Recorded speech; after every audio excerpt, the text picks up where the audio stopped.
Boa noite, estou aqui aceitando o desafio do meu amigo Paulo, lançar a palavra, e nesse momento eu vou compartilhar uma pequena palavra que provavelmente será o meu leve com vocês. Gostaria que os irmãos abrissem comigo a palavra de Deus lá em Salmos capítulo 23, versículo 1, um salmo muito conhecido que todos gostam. O Senhor é o meu pastor e nada me faltará. Geralmente esses salmos é usado por muitos pastores para poder dar ânimo para as ovelhas, dar ânimo para as pessoas, uma palavra de ânimo. E realmente está certo, pois o Senhor é o nosso pastor e nada nos faltará. Mas neste momento eu gostaria de ter uma outra visão desse versículo. Queria ampliar um pouco mais essa visão para poder tentar esclarecer algo para a igreja, algo que tem ministrado ao meu coração. Muitas vezes a gente pega a passagem de Deus que está escrito lá em Isaías capítulo 1, versículo 19, onde fala o seguinte: se quiserdes e me ouvides, comereis o melhor dessa terra. Muitas vezes nós olhamos para essa passagem e falamos: Deus vai me dar o melhor, Deus tem o melhor para mim, eu vou comer tudo do bom e do melhor. Realmente Deus tem, Deus quer que você coma do bom e do melhor. Desde o desejo do coração dele alegrar ao seu filho. Mas antes desse versículo, antes dele falar comereis o melhor dessa terra, ele fala: se quiseres e me ouvires.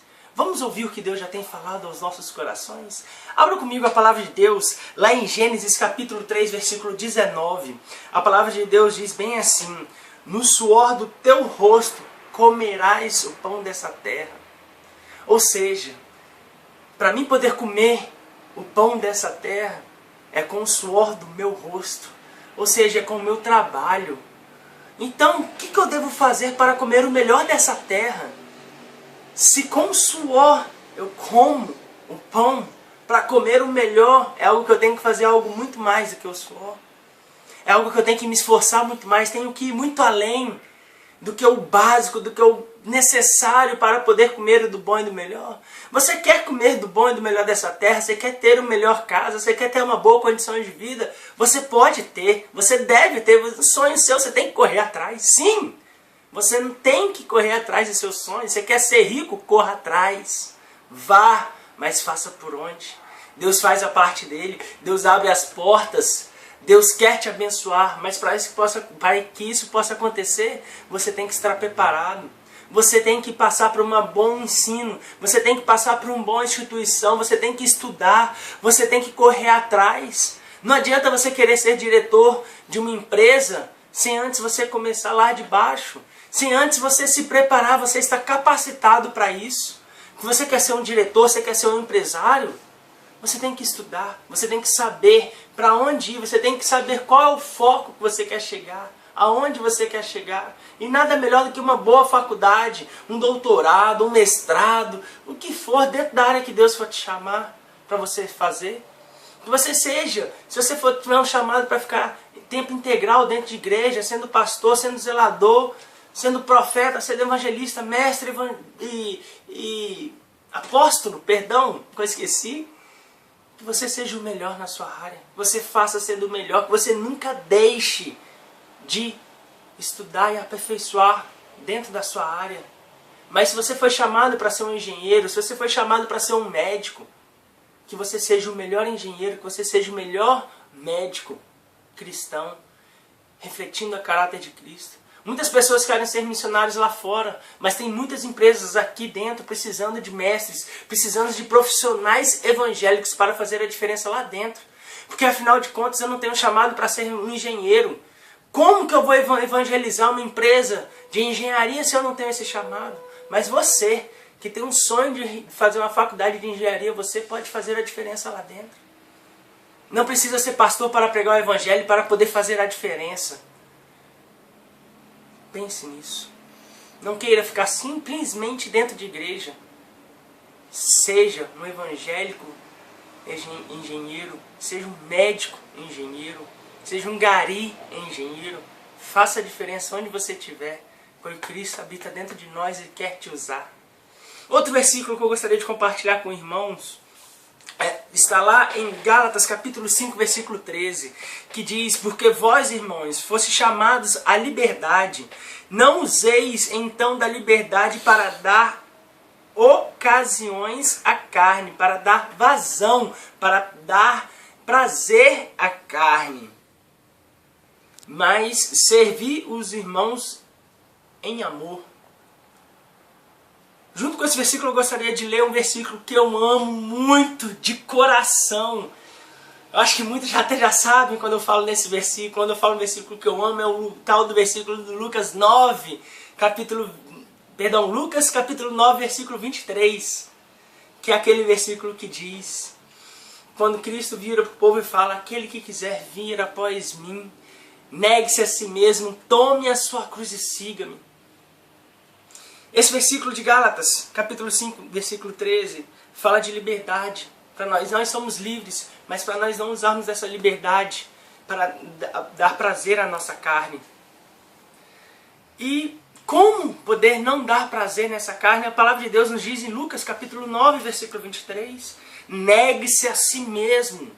Negar a si mesmo é olhar para o desejo da carne e falar: não, hoje eu não vou comer tal coisa porque eu quero mostrar para minha carne que quem manda é o meu espírito.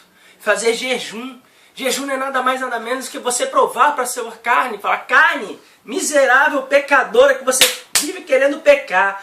Hoje você não vai pecar porque quem manda é o meu espírito. E você alimentar o seu espírito.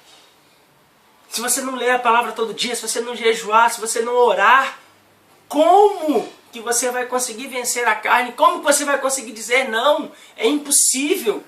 Eu fico admirado com quantas pessoas que falam que amam a Deus, que amam a Cristo e tal, não sei o quê, mas não passa 10 minutos lendo a palavra de Deus. É impressionante porque quando nós gostamos de alguém, na nossa estrutura física, de uma pessoa carnal, nós procuramos saber o estilo de roupa que essa pessoa gosta de usar, o estilo de comida que essa pessoa gosta de comer, aonde essa pessoa gosta de ir, que música gosta de escutar, para quando nós formos conversar com essa pessoa, nós falarmos do assunto que ela gosta. Para quando nós convidarmos essa pessoa para sair, convidar já sabendo em um lugar o que ela gosta, levar para comer em um lugar que ela gosta, você sabe que vai agradar essa pessoa. E para Deus, e para isso que nós tanto falamos que nós amamos, nós não temos coragem de ler a palavra, não temos coragem de jejuar, que é o que ensina, que é a própria palavra de Deus, que amor é esse, hipócrita? Será que você sabe o que é que tem queimado no coração de Deus ultimamente? Será que você sabe qual que é o desejo de Deus? O que que Ele quer falar contigo? Ou será que você faz um monólogo com Ele? Você fala que ora, mas na verdade você faz um monólogo. Você simplesmente fala, e na hora que Ele vai falar contigo, amém, glória a Deus, pega e vai embora. Que amor é esse que só uma pessoa fala? Que relacionamento é esse? Mas como eu falei, negue-se a si mesmo. Tome a sua cruz e siga-me. Essa passagem da cruz é muito forte. Eu amo demais a cruz. Eu não sei se vocês podem perceber que eu sempre estou com um cordão de cruz. Sempre estou falando da cruz. Meus irmãos, eu não consigo ver a cruz de outra maneira. Para mim, eu vejo a cruz na Bíblia inteira. Eu vejo a cruz o tempo todo. Porque a cruz é o amor. A cruz é através da cruz que nós temos redenção. É através da cruz que nós conseguimos orar. É através da cruz que nós fomos salvos, é através da cruz que nós somos libertos, é através da cruz onde Cristo morreu, derramou o teu sangue, que nós possamos ser purificados, através do sangue de Cristo. Oh meu Deus, a cruz é tudo, oh, meu Deus, é muito lindo. Para poder finalizar, eu gostaria de ler um texto, que os irmãos muito gostam também desse texto. Mas antes de chegar no texto principal, eu gostaria que os irmãos abrissem a palavra de Deus lá em Filipenses capítulo 4, versículo 10. A palavra de Deus diz bem assim: alegre-me grandemente no Senhor, porque finalmente vocês renovam o seu interesse de mim. De fato, vocês se interessavam, mas não tinham oportunidade de demonstrá-lo. Essa palavra me atentou, quando eu li esse versículo, eu me alegrei e me atentou para uma coisa.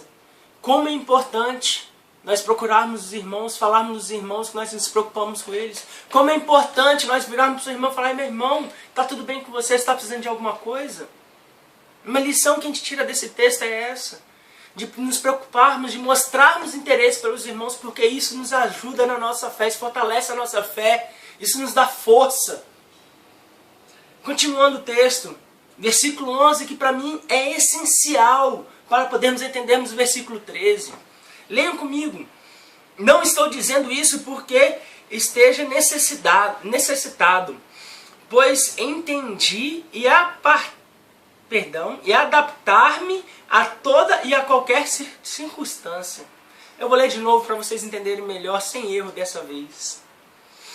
Não estou dizendo isto porque esteja necessitado, pois entendi e adaptar-me a toda e a qualquer circunstância. Continuando o versículo 12. Sei o que é passar necessidade e sei o que é ter fartura. Aprendi o segredo de viver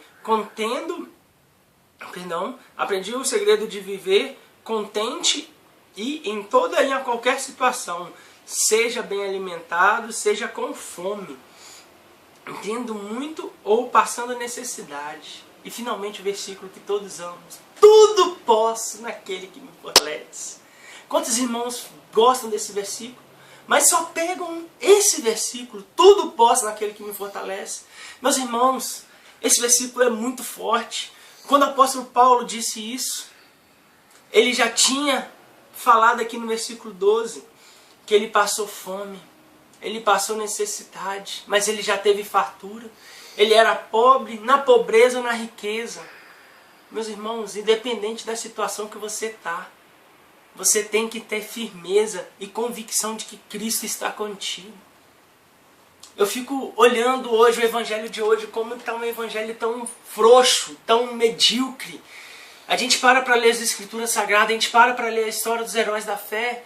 Meus irmãos, o evangelho só chegou até nós hoje devido a sacrifício, devido a pessoas que aceitaram sofrer para que hoje nós pudéssemos ter acesso ao evangelho. Hoje, muitas vezes, nós pegamos uma enfermidade, às vezes nós ficamos enfermos, vamos para o hospital e a gente: Deus, por que eu estou assim? Você me abandonou, você não me ama. Meu irmão, toma vergonha na cara, para com isso. Aproveita essa oportunidade que você está no hospital e vai pregar o evangelho. Não olhe isso como uma fraqueza, como uma retaliação do diabo. Não veja isso como o diabo tentando enfraquecer sua fé. Não! Veja como uma oportunidade que você está tendo de pregar o evangelho aos enfermos. Hoje em dia nós não queremos sofrer para poder pregar o evangelho, queremos tudo do bem bom. Mas a palavra de Deus o tempo todo, com os apóstolos, com Cristo, com os heróis da fé, a gente vê o povo sofrendo, o povo negando a si mesmo, o povo dizendo: eu não vou negar, nem que eu morra. Eu estou passando por isso, mas eu sei que eu estou passando por isso para poder alcançar alguém que está lá. Meu irmão, chega de querer o evangelho fácil. O evangelho: vinde a mim e seus problemas serão resolvidos. Meus irmãos, a partir do momento que você começa a caminhar com Cristo, seus problemas vão aumentar, a perseguição vai começar, pessoas vão virar as costas para você, as aflições vão vir para você. Você acha que não? Meu irmão, Cristo passou por isso. Você se acha mais digno do que Cristo para poder não passar por isso? Oh, meu irmão, se você se acha, me desculpa. Eu respeito a sua opinião, mas, meu irmão, quem somos nós? Quem somos nós diante de Cristo? Eu acho que se nós parássemos para analisar a vida de Cristo, a gente pararia de murmurar e começaria a agradecer. Porque muitas vezes: eu espero o melhor de Deus para mim, eu quero o melhor de Deus. Meu irmão, o melhor de Deus já veio, é Cristo habitando em nós. Ele mandou o Espírito Santo habitando dentro de nós para nos guiar-nos, para nos consolar, meu irmão. Que melhor do que Cristo, melhor do que a vida de Cristo? Que é melhor do que isso, varão? Aqui nessa terra não tem. Para analisar, pare e analise. O que a gente está falando, o que a gente está cantando. Vamos focar no melhor de Deus. Eu sei que pode parecer a mensagem meio nada a ver. O cara começou: esse é o meu pastor e nada me faltará. Mas realmente, se a gente parar para analisar os tópicos que eu falei, não vai faltar de nada para você. Deus vai abrir uma boa porta de emprego para você. Mas também não vai faltar momentos em que você vai sofrer, negando a si mesmo, momentos que você vai querer fazer coisas e você não vai poder, porque você vai lembrar, falando, não, mais vale eu agradar a Deus do que agradar a minha carne, porque a satisfação da carne é momentânea, mas a alegria de Deus é o que me faz viver alegremente e sempre me deixa com esse sorriso que eu tenho. Oh, meus irmãos. E por último, é para nós pararmos de murmurar, para nós entendermos verdadeiramente que independente se eu estou pobre, se eu estou rico, se eu estou farto, se eu estou com fome, tudo posso naquele que me fortalece, se fortaleça em Cristo. Mas você só pode falar esse versículo, você só pode dar graças a Deus. Deus, eu estou com fome. Graças a Deus porque eu estou conseguindo viver com fome e glorificando o seu nome sem murmurar. A partir do momento que você tem uma comunhão com Ele. E para você ter uma comunhão com Ele, meu irmão, você tem que ler a palavra, você tem que jejuar, você tem que orar. Fora isso, você não conseguirá ter uma comunhão com Ele. Essa é a mensagem que eu gostaria de compartilhar com os irmãos, que está queimando no meu coração ultimamente. E baseado no desafio, que eu tenho que desafiar mais 3 pessoas, eu gostaria de desafiar o reverendo apóstolo Cleiton, da minha turma, homem de Deus. Junto com ele, eu gostaria de desafiar a Alessandra 20, seminarista que irá se formar daqui a alguns tempos. E também, por último, não menos importante, meu querido amigo e discípulo Gabriel, cara que eu amo, mestre. Fica aí a mensagem. Deus abençoe a todos. Ficam na paz.